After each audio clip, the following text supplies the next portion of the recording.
All right, ladies and gentlemen. Hello, hello, and welcome back to the Eset UK Masters tournament here.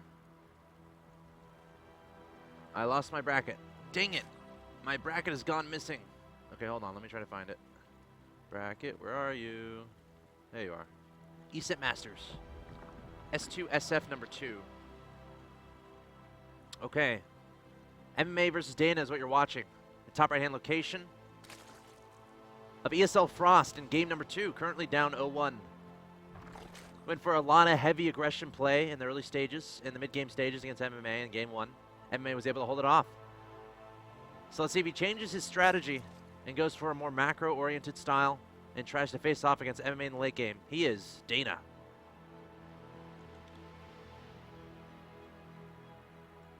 His opponent in the middle top left-hand location, your Red Terran player going for a command center first this game. Focusing a lot on just letting the game go long and playing safe and reacting to his opponent's all-ins and cheeses and early game pressures with the idea be cost-efficient enough at the end of it, coming out ahead. He is MMA, Team Acer. So ESL Frost, let's talk about this map a little bit. We can see the general base layout here. We got main, we got the natural expansion. Third base typically taken right here. All of these are mildly easy to secure. We got high ground right here. We got we can wall this off fairly easily. You can wall this off. Literally, you can just put a bunch of supply depots and then take this third, like, because you're protected right here. So there's no way your Zerg opponent can attack you. So you can take this third pretty easily. You can wall this off as well with supply depots. You can even go far as to wall this off if you, like, later on in the game. Or no, not that. This one. You wall this off as depots and put a bunker behind it. And then you restrict counterattacks there. And then you have control over this area. You can build in more buildings up here. Just a lot more real estate to work with. And then keep this third command center safe. Mutas, are they annoying? Kinda. They can kind of be annoying coming right here and attacking the third base. So turrets up here would be nice. Maybe a turret right here, turret right here. Yeah, pretty cool, pretty nifty map. Now they are going to be close by ground, like they're both top right, top left. So the natural corridor that they're going to be attacking each other is through here, but mainly through the middle and then converging onto this location. Now, will all-in attacks work for the Zerg? I'm not sure. He's going to go for it though. Dana opening up with a lot of lings and roaches already. Income 34, and he's not making any more. So he's making a lot of roaches, a lot of lings, a lot of banelings. Now, MMA's goal right now is to find this out. Because right now, he doesn't have enough to defend against this. He should have an idea this is coming, though, because his opponent did it in the last game. Hellions looking around, looking for units. They see nothing. MMA sees nothing. He has no idea this is coming.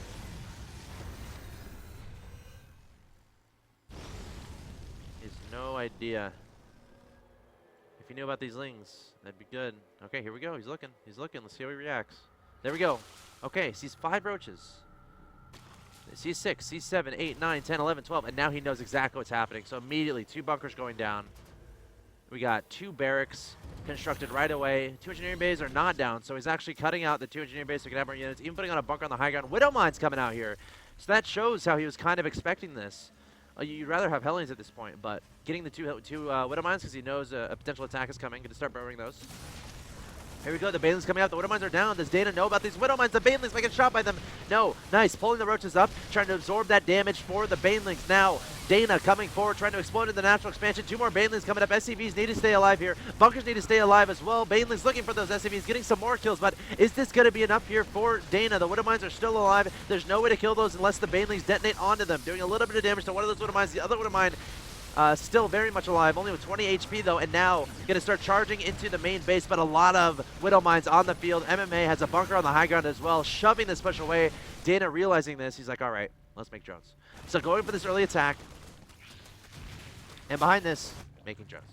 Having a good time, just focusing on his economy, building a lair. But back in the natural expansion, a lot of lings, taking down a bunker, taking down some supply depots as well, and the command center going to be forced to lift off.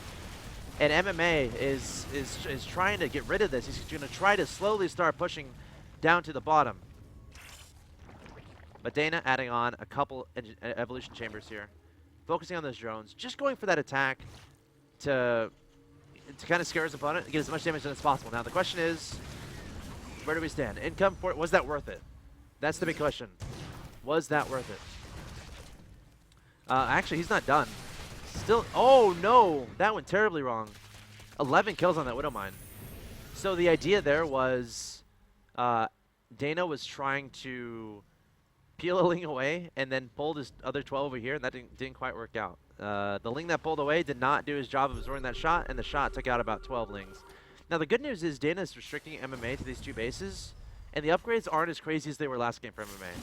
They're going to be a little bit more even here. So entering into the mid game, it should be a bit more interesting. But we'll keep an eye on that. 2 gases being added on for MMA here. Combat Shield's about to finish. Yeah, just going for standard bio, medevac. Medevacs aren't out yet, but he's going to push across the map, or he might. Now, tech progression for Dana. Just now getting up that 3rd base, and that's a tricky 3rd base to hold, especially against an attack like this. Like, this base is right in the pathway of this attack. We need Lings and Banelings right now. He knows this is coming. I would have almost taken a base down here. It's a little bit harder for MMA to get to, or even down in the bottom right. But of course, you have to make sure you can defend against drops, but it's so far away from your opponent that for him to get there and access it, he's sending so many medevacs over there, and it takes a lot of time and time away from the main army and stuff like that. So anyway, MMA. He's like, okay, I just fended that off. All his stuff is going to be a bit slowed down. Let's see what kind of damage I can get done. Overseer taking a shot by those Widowmines. A few Lings being sent forward. And Dana does not want to engage right now. He's kind of just faking. Just picking off what he can. Gosh, big range. 9 kills. Oh my god on the Widowmine. 2, 1. Alright, let's see what happens here. Dana going for the surround here, coming across the left-hand side, going to try to get around, but the Widowmine going to be deployed. Not going to do much. MMA just going to pick up and back off. So Dana right now at 63 Harvesters. She's going to be happy with how this is going. I think if MMA was a little bit more assertive with that push, he could have killed that 3rd. But going to target on the Spire. That would be a great pick off. Transfuse. Nope, he's going to know about the Spire, though. That's good. Were mutas even made? Mutas weren't even made. Oh, okay. 7 mutas were just made. Sorry about that. 7 mutas were just made. Oh, no, Widowmines! Widowmines! They might get taken out. Yeah, they are going to get taken out. Nice pick off there. MMA losing track of that for a second. Oh, and taking his 3rd here. Interesting.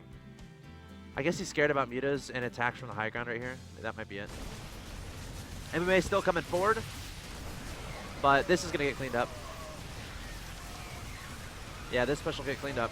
Muta's going to come forward. Again, mutas right now need to be targeting down medevacs. Every medevac you kill here is so important. Every Widowmine, too, is really important. Wow, Dana's going to be really happy with how this goes. Taking out a lot of Widowmines, taking out a lot of medevacs. Still a lot of Lings to kind of supplement those mutas there. 2 more medevacs going down. Another medevac going down, and another one. Wow, Dana. He's going to be so happy about that. 6375 to 6100. It was that the units lost wasn't in favor of Dana before that, but now it is. Or it should be soon. If he keeps getting these good trades. More Widowmine's going to be exposed. Now going for this middle line, and yes, we're going to start seeing this go in favor of Dana very soon here. Not able to take down as many SCVs as he would have liked, but able to deny mining there for a bit. And MMA. What I guess walling off here might be good. I'm just wondering, like, this seems like it's very hard to defend because Zerg units can also swing around the side here and counterattack. Like if Dana decided to send Lings over here, then turn them into Banelings later, and then send them right into that expansion, that could be very scary.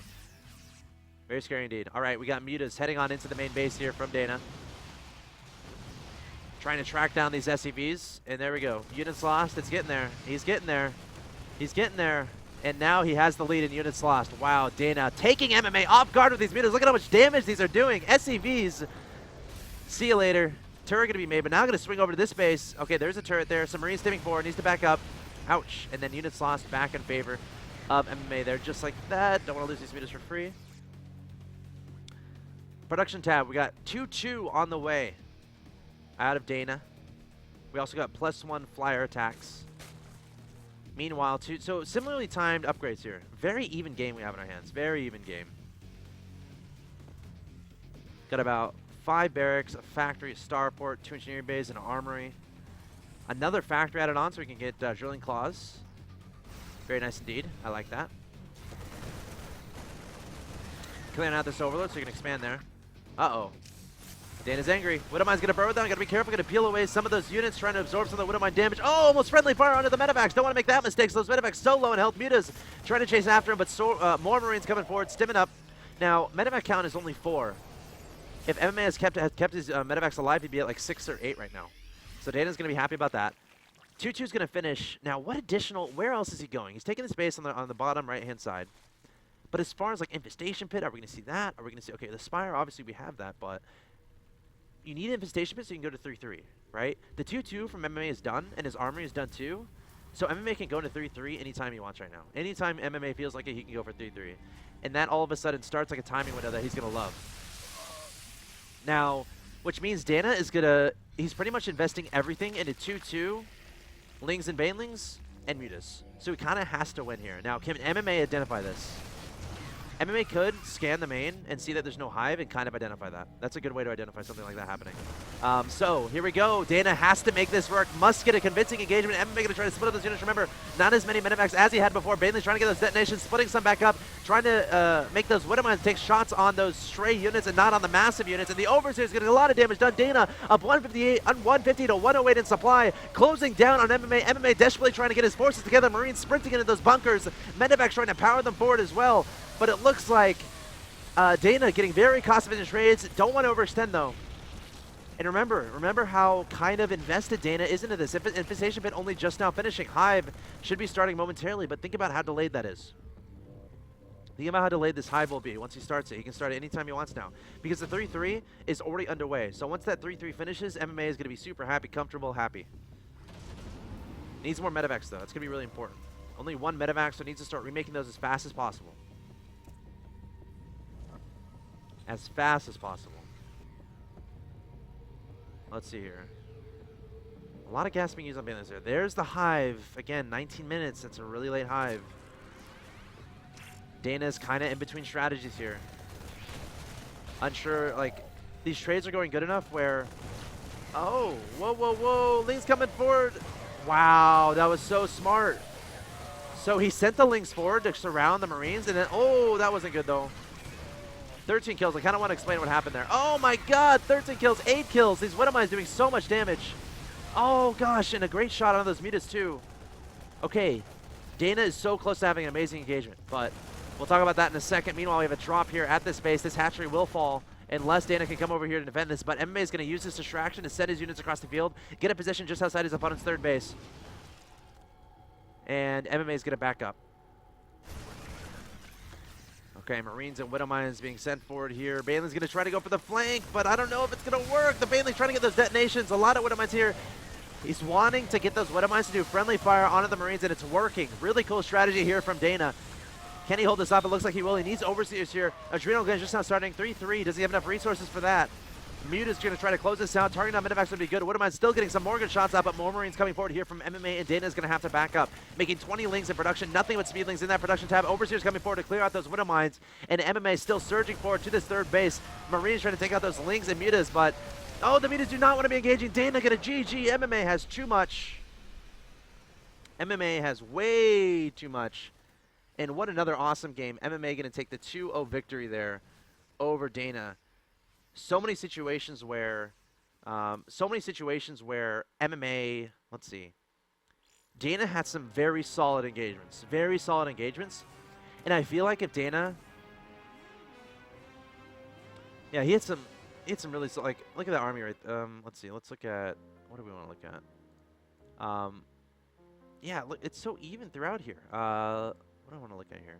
Like, workers active. Crushing MMA throughout this. Of course, you got to consider mules, but it's a situation where Dana had pushes that were kind of designed to. I feel like he needed to have like in between type.